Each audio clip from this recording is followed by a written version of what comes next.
Imagine a legal system designed entirely to keep your business small. A system where a government bureaucrat dictates exactly what you can manufacture, how many units you are allowed to produce, and the exact price you are permitted to charge. In theory, this suffocates monopolies before they can form. In practice, it creates the ultimate monopoly, provided you know how to break the underlying math. In 1970s India, producing more goods than your government-issued quota allowed was a literal crime. Most industrialists saw this as a hard ceiling. One man looked at this legal restriction and realized it wasn't a barrier at all. It was a highly profitable business model. Today, the Reliance empire controls Indian telecom, retail, and energy. It is an economic leviathan, operating with a scale and gravity that bends the domestic market to its will. But you cannot understand how a single family amassed the power to dictate the terms of a billion-person economy without understanding the specific, almost elegant regulatory exploit that built it. We live in an era of massive state interventions, antitrust lawsuits, and tech monopolies. History, however, offers a quiet warning.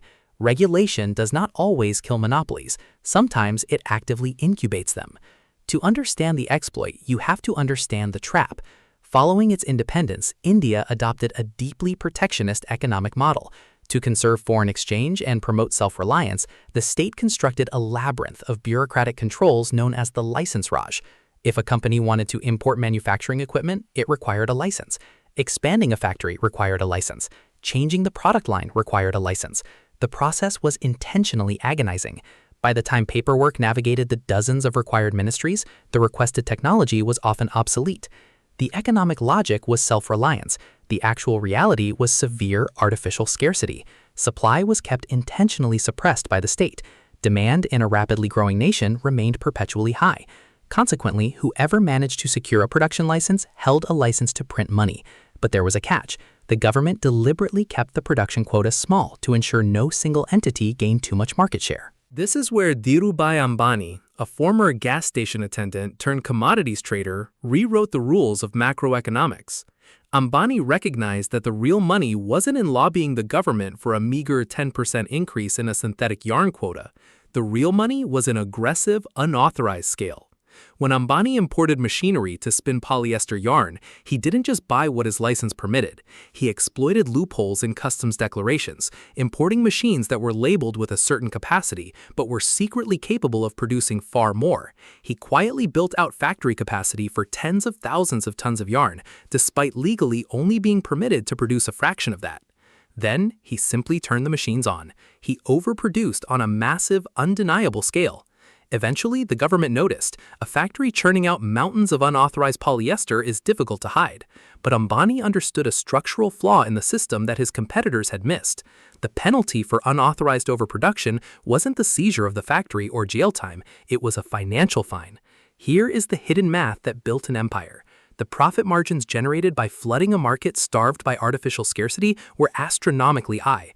The government fines levied for breaking the quota were comparatively tiny. Ambani simply paid the fines out of his massive profits and kept the machines running. The fine wasn't a punishment, it was just a retroactive tax on a monopoly. He turned the government's own restriction into his personal barrier to entry. Smaller competitors couldn't afford to take the legal risk. Ambani could. The popular myth frames Ambani as a pure free market capitalist heroically fighting a socialist state. The reality is far more clinical. He was a master of regulatory arbitrage who weaponized the state's inefficiency against his rivals. But maintaining the strategy required a staggering amount of capital. Illegally scaling a massive industrial operation is expensive, and conservative state-run banks were terrified of financing a rogue operator. Cut off from traditional institutional debt, Ambani engineered his second major hack. He bypassed the banking system entirely and went directly to the middle class. Reliance went public, issuing shares to ordinary retail investors. This was virtually unheard of for a private manufacturing firm in India at the time. Ambani pitched it as democratizing wealth, inviting the common citizen to share in his profits. The reality was a brilliant mechanism for securing unregulated, extremely cheap capital. He used the stock market to fund his fines, secure his supply chains, and expand his factories. More importantly, he weaponized his own shareholders. By turning hundreds of thousands of middle-class voters into Reliance investors, he created the ultimate political shield. If a frustrated government minister actually tried to shut down Ambani's unauthorized factories, they wouldn't just be hurting a billionaire, they would be destroying the life savings of the voting public. Decades before the global financial crisis popularized the term, Ambani made his company structurally too big to fail. This dual strategy, aggressive, debt-fueled scale combined with regulatory capture, became the permanent DNA of the Reliance empire. It allowed them to execute a relentless strategy of backward integration.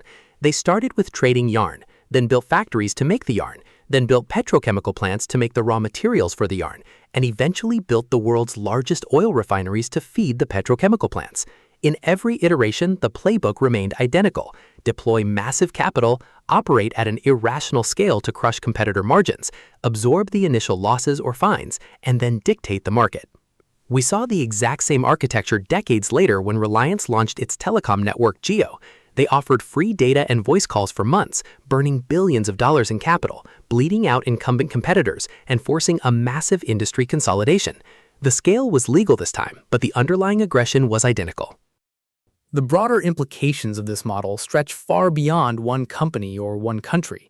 It highlights a fatal vulnerability in how developing economies transition to free markets. When a single entity learns to simultaneously control the supply chain, the retail capital markets, and the regulatory environment, the concept of a free market becomes an illusion. It transforms into a walled garden where competition is permitted only at the discretion of the landlord. We instinctively believe that strict regulations protect the public from corporate dominance. We assume laws are absolute ceilings. But when the penalty for breaking a system is just a fraction of the profit gained by exploiting it, the rules themselves become the ultimate competitive moat, which leaves a quiet, deeply uncomfortable question for anyone trying to survive in a modern, hyper-regulated economy. If you are not factoring the cost of the penalty into your business plan, are you even competing?